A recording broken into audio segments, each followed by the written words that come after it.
Now the next thing we have to do is put it all together. Alright, so the first thing to do is to turn on all the elements, including the reference layer. Alright, so it looks like the top gear is in about the right place. The Grand Theft Auto is just position wherever you feel that you want it. And then what we need to do is move this one over. Now you can click and drag it while holding shift, it moves it in a straight line. And try and center it with that wheel. Now the temptation is to grab these and try and shrink it down, but the trouble is, because we've already put a negative there, it's going to flip it back to normal once we do that. Okay, so just selecting that, hitting S, which will bring up the scale, and then drag that one until it matches the size. So about there, looks like it's about -56. Okay, so we can now turn off that logo reference, and here we go. There's the Top Gear logo in all of its glory. Now I guess the next thing you might want to try and do is animate this thing around, make it a little bit more interesting. And the first thing that I'm noticing is here we're struggling to find a bit of the contrast between the text and the wheel in the background. And what you'll actually notice is if we have a look at here, I'm going to turn the opacity back up. There's actually a slight shadow. Alright, so what we'll do is we'll do that shadow now. So go back onto your Top Gear text, and then I think the easiest way of doing a drop shadow here is to go down to Layer Styles, and then Drop Shadow. I think you can probably just see that at the bottom there. Alright, so the first thing that it does is it thinks about it. Let's zoom in a bit here so we can see it. Okay, so there's a little bit of a shadow, but we might want to actually change that a little bit. So the distance can probably go up to about 10 or 11, and then the size you might want to keep somewhere around 5, 6. Alright, so that's looking like it's a bit more punchy, which is good. That's exactly what we want. Alright, so now to the actual animation of things. Now the first thing which it did in the original intro that I've made is it span on, and this actual wheel started, you know, sliding across into its position. Alright, so let's do that one first.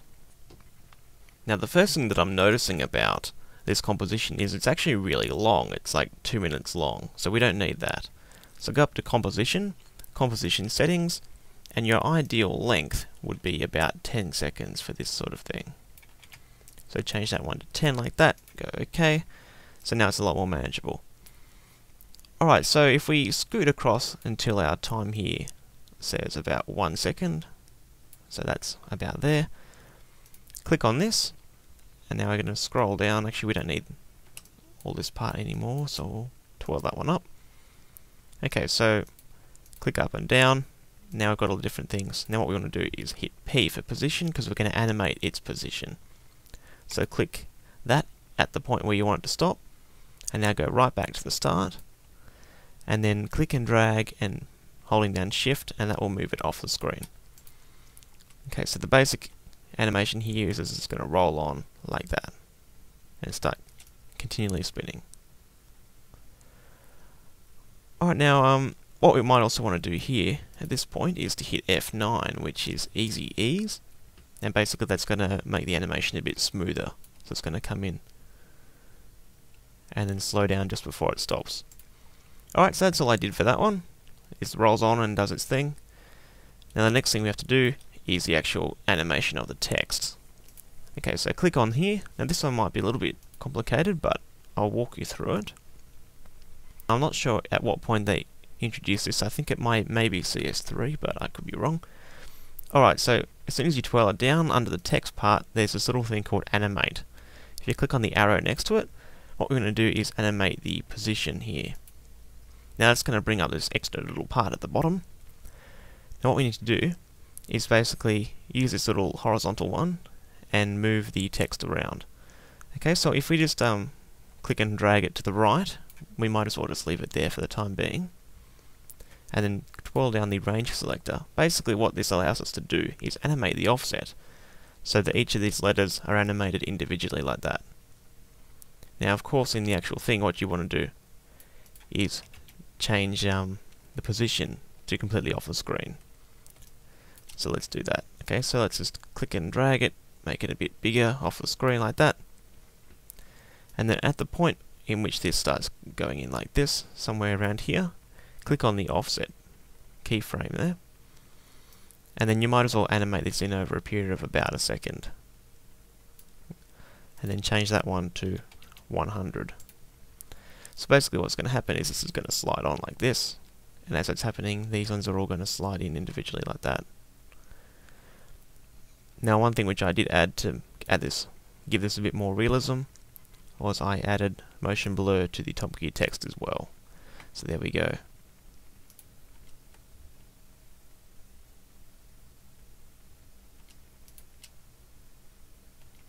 Cool, alright. Okay, so the last thing we have to do is animate the Grand Theft Auto text. Now if you remember about my original intro video, basically the Grand Theft Auto text came slamming down and hit the whole thing and it shook around. Alright, so we're going to try and recreate a simpler version of that.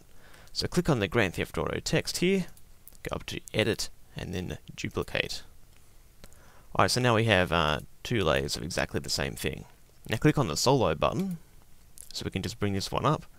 Double click on it to select all the text, go across to Character, and we want to take off the stroke, so click on the Cancel thing there, and then change that one to white. Okay, so we've got that text. You can click off that. Now, you'll notice that this is incredibly difficult to read, but that's okay. Now we need to fast forward to the point in which we want that lot of text to come slamming down. So maybe somewhere around here. Okay, and then select our Grand Theft Auto text. Now this is the first one that we actually placed. Okay, so what you want to do is then go Control-Shift-D, which is going to split that layer. Okay, so we've actually got 3 Grand Theft Auto layers, but this longer one here, after we split it, just hit delete and get rid of that. Alright, so we've got that, and then all of a sudden it's gone. Now what we want to do with this one is have this one fall down and replace it. So at that point where we've cut it off, hit P for position. Now because this one is going to be flying through the air, we need to turn it into a 3D layer. So click on here and go 3D. Now you can tell something's a 3D layer because it then has the coloured arrows on it. And we've also added a few more things to the position options. Okay, so click on the stopwatch, just a normal click, to animate it, and then we're going to go back in time to the point we want it to start flying on. Okay, so that'll be about there. Now with the move tool selected, which is the shortcut is V, hover over here until you can see the Z thing there, and then just pull up or down to move it in 3D space like that. Okay, so basically position that where you want it to fly in from. I'm going to say somewhere about there would be good, just slightly off the screen, so we're up here. So then it's going to go bang like that. Now as you can see, as soon as it lands, it removes the other one from behind it because that's at the same point where it disappears. Alright, so that's that text there. Now we might also want to add a motion blur to that one, so click on the motion blur switch. That's going to make it look like it's travelling a lot faster. Alright, cool. Now the last thing that we might want to actually add to this is a whole general shake to the entire thing. Because as you'll notice in the original one, once this happens, the whole screen sort of moves around and shakes. Alright, so let's go do that one now.